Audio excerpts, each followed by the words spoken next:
Saya habis ngisi di salah satu masjid di Bintaro, bukan yang di sini. Itu saya naik mobil, drivernya itu cerita sepanjang perjalanan. Dari mulai saya duduk sampai saya sampai ke rumah 1,5 jam. Cerita penderitaan hidupnya, saking banyaknya. Kagak kelar-kelar. Itu belum selesai episodenya. Sampai saya masuk gerbang itu, belum selesai itu cerita.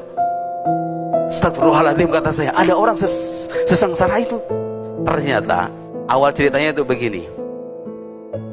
Mungkin ada yang lebih sengsara dari ini, saya hakul yakin ada. Tapi begitulah masalah hidup ya.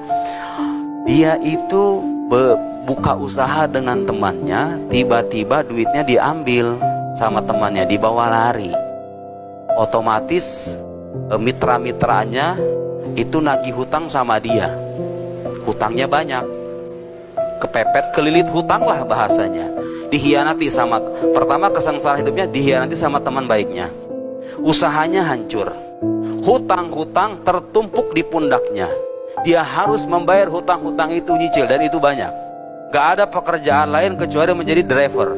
Driver sendiri itu harus ada setoran, ya kan? Kalau bukan mobil pribadi harus ada setoran. Belum setoran, belum bayar hutang. Apakah selesai sampai di situ? Ternyata Ustadz, ujian saya gak berhenti sampai di situ. Emang apa lagi, Pak? Istri saya minta cerai. Minta cerai istrinya. Terus setelah istrinya minta cerai, ada lagi cerita begini. Ketika istri saya ulang tahun, karena kita udah kepepet, saya terpaksa menjual rumah bersama itu di hari ulang tahunnya. Allahu Akbar. Di hari ulang tahun istrinya, dijual itu rumah satu-satunya. Akhirnya kita ngontrak, Pak Ustadz. Terus bagaimana, Pak? Ngontraklah kita. Kemudian sekarang ini bulan ketiga kita belum bayar kontrakan. Kita mau diusir, Pak Ustadz. Jadi cerita, momen cerita sama saya, kalau tidak bayar di bulan itu mau diusir sama yang punya kontrakan. Istrinya minta cerai, mau diusir dari kontrakan, duitnya habis, tiap hari harus pontang-panting mau bayarin hutang. Lihat. Belum lagi kadang-kadang dia bercerita, karena saya tidak menyebut nama tidak jadi masalah. Kadang-kadang istrinya melakukan KDRT, Bu. Udah masang sara, dipepet sana, dipepet sini, tiba-tiba ngelakuin KDRT. Pernah sampai ada satu fase pengen ditusuk, katanya saya sama istri saya. Astagfirullahaladzim, Pak, beneran? Iya, pisau beneran itu. Iya, pisau beneran dari dapur, katanya. Orang dari belakang, saya habis sholat tahajud, lampu dimatiin, tiba-tiba kemudian ada pisau dari belakang. Tapi anehnya, Pak Ustadz, saya juga heran, dan saya mulai yakin waktu itu, kalau Allah tidak menghendaki, wallahi hatta pisau setajam apapun, itu gak mempan. Beneran, Pak Ustadz, itu saya saksi hidup saya sendiri. Itu pisau setajam itu ditusukin dari bagian belakang, gak mempan, Pak. Dia gak punya ilmu kebal, gak punya ilmu kebal.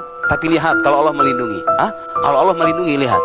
Kadang-kadang kita perlu cerita kayak gini nih, supaya yakin bahwa Allah itu melindungi kita, gitu loh. Bapak nambah gak imannya? Nambah kan? Kalau ada cerita real, banyak. Lebih banyak kisah-kisah beginian itu. Allah yang menjamin dan melindungi kita. Kadang-kadang orang di titik semacam itu, imannya sama Tuhan tuh makin nambah, Pak. Saya ambil pisaunya, saya lempar keluar, jangan sampai kamu menjadi setan di rumah saya. Istrinya bengong begini aja katanya. Kok bisa kamu? Kok bisa itu gak emas saya pisau? Saya juga gak tahu, katanya. Kata suaminya. Lihat bagaimana Allah Subhanahu wa Ta'ala kadang-kadang memberi perlindungan di jalan yang tidak disangka-sangka. Jangan khawatir. Terus saya bilang begini, Bapak percaya takdir kan? Ya.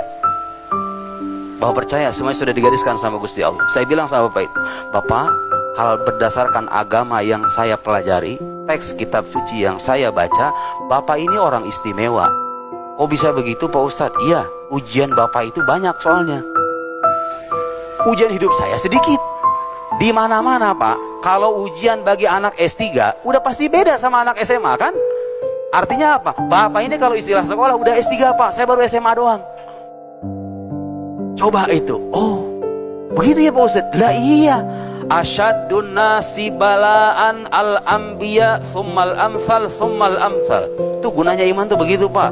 Manusia yang paling dahsyat ujiannya itu para nabi. Kata Nabi yang bilang begitu. Makanya Nabi Muhammad itu, Pak, saya sama santri saya baca sirah Nabi tiap hari. Perasaan kata saya, ini episode per episode penderitaan semua isinya. Kehidupan Nabi Muhammad itu memang begitu kata Nabi. Orang semakin tinggi derajat dari sisi Tuhan, semakin banyak ujian yang dia dapat. Makanya gak usah pesimis, Bu. Kalau kita hidupnya lempeng tapi ya, sholat ditunaikan, syariat kita tunaikan, tiba-tiba ujiannya berat. Saya nanya sama bapaknya, Bapak sholat kan? Sholat, Pak. Oh, alhamdulillah saya kalau sholat gak pernah ketinggalan. Ya sudah, insya Allah, absyir. Itu kabar gembira untuk Bapak. Bapak itu orang yang mulia. Saya ngomong begini bukan menghibur Bapak, memang kenyataannya begitu. Orang-orang yang diberikan ujian hidup berat, itu ada orang-orang yang sedang mendapatkan nikmat dalam bentuk tangisan. Nikmat hakikatnya. Lihat, iman itu bisa memandang kesedihan sebagai kebahagiaan. Kalau kita melihat esensinya, Allah ngasih kita ujian supaya kita mendekat, supaya kita menjauhi kemaksiatan-kemaksiatan, dan kita dekat dengan Tuhan kita dengan kebaikan-kebaikan yang bisa kita lakukan. Itulah pentingnya iman.